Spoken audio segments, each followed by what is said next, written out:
দেশের জিডিপিতে উল্লেখযোগ্য অবদান রাখার মধ্য দিয়ে স্মার্ট বাংলাদেশ বিনির্মাণে গুরুত্বপূর্ণ ভূমিকা রেখে চলেছে বিমান প্রতিষ্ঠান সোনালী লাইফ। শনিবার চট্টগ্রামে হোটেল রেডিসন ব্লুতে অনুষ্ঠিত ম্যানেজার্স ইনভেস্টমেন্ট প্রোগ্রাম ও বিজনেস ডেভেলপমেন্ট মিটিংয়ে এসব তথ্য জানান বক্তারা। তারা বলেন, দেশের অর্থনৈতিক উন্নয়নে মৌলিক সুরক্ষার হাতিয়ার হিসাবে বিশেষ ভূমিকা পালন করছে সোনালী লাইফ।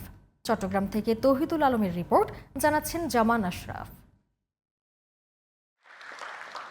চট্টগ্রামে হোটেল রেডিসনে দিনব্যাপী আয়োজনে অনুষ্ঠিত হয়েছে উপব্যবস্থাপনা পরিচালক মহিউদ্দিন ফারুকী টেরিটরির ম্যানেজার্স ট্রেনিং ও বিজনেস ডেভেলপমেন্ট মিটিং। দেশের অন্যতম বীমা প্রতিষ্ঠান সোনালী লাইফের আয়োজনে সকালে ট্রেনিং কার্যক্রম পরিচালনা করে সহকারী ব্যবস্থাপনা পরিচালক এমদাদুল হক সাহিল।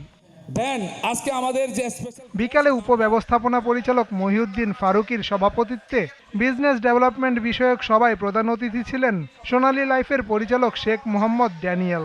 তিনি বলেন, সময়মতো গ্রাহকের বীমা দাবি পূরণ ও গ্রাহকের টাকা সঠিক খাতে বিনিয়োগের মাধ্যমে লাভজনক করা হচ্ছে, তা সাধারণের কাছে পৌঁছানোর জন্য আজকের এই আয়োজন। ইনভেস্টমেন্টটাকে যত ইমপ্রুভ করা যাবে অত ভালো কিন্তু আপনি ক্লেম সেটেলমেন্ট করতে পারবেন। সো ওই জায়গায় আমাদের ফোকাস ছিল ফ্রম দ্য ভেরি বিগিনিং। ইদরার এই স্পেসিফিক এই জিনিসটাকে আমরা খুব হার্ডকোরভাবে মেনটেন করছি এবং আগামীতে এটাকে আরও এনহ্যান্স করার চেষ্টা করছি। সবাই অন্যদের মধ্যে বক্তব্য রাখেন পরিচালক তাসনিয়া কামরুন আনিকা, ভারপ্রাপ্ত মুখ্য নির্বাহী কর্মকর্তা রফিকুল ইসলাম সহ ঊর্ধ্বতন কর্মকর্তারা। বিশেষ অতিথি হিসেবে বক্তব্য রাখেন সিএফও আব্দুল হান্নান। আমাদের দেশে বীমা সেক্টরে অবদান এখনো অনেক কম।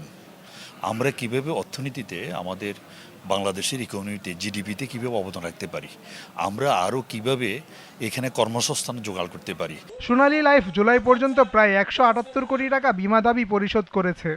গত 7 মাসে প্রায় 56 কোটি টাকা প্রিমিয়াম এবং প্রায় 153 কোটি টাকা রিনিউয়াল প্রিমিয়াম আয় করে। প্রিমিয়াম আয়ে চট্টগ্রাম বিভাগে শ্রেষ্ঠত্ব ধরে রেখেছে প্রতিষ্ঠানটি। জামান আশরাফ, জিটিভি নিউজ।